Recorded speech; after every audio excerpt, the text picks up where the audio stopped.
एक छोटे से गांव में रामू नाम का एक गरीब किसान रहता था। उसके पास न तो जमीन थी न धन। रोज मजदूरी करके गुजारा चलाता, लेकिन मन हमेशा उदास रहता।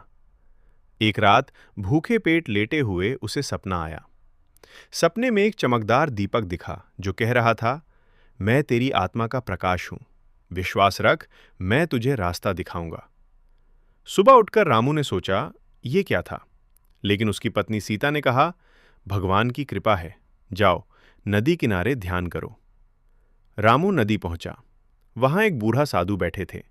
रामू ने सपना सुनाया। साधु मुस्कुराए, बेटा, आत्मा ही परमात्मा का दीपक है। इसे जलाने के लिए अहंकार बुझाओ, सेवा जलाओ। रामू ने साधु के पास रहना शुरू किया। साधु ने सिखाया, हर जीव में भगवान बसता है, सेवा से आत्मा जागृत होती है। रामू ने गांव लौटकर सेवा का संकल्प लिया। पहले तो हंसी उड़ी, गरीब आदमी क्या करेगा। लेकिन रामू रुका नहीं। वो रोज विधवा माओं के घर जाता, बच्चों को पढ़ाता, बीमारों की सेवा करता, मजदूरी के पैसे बचाकर जरूरतमंदों को देता। एक दिन भयंकर सूखा पड़ा। गांव की फसलें मुरझाईं, लोग भूखे मरने लगे। रामू ने देखा, नदी सूख रही है। उसने सपने का दीपक याद किया। रात को ध्यान में बैठा। अंदर एक प्रकाश जागा। उसे लगा जैसे कोई आवाज कह रही हो, पहाड़ी पर जाओ, वहां बहती धारा है, नहर बनाओ। सुबह रामू ने गांव वालों को बताया। सब हंस पड़े, पागल हो गया।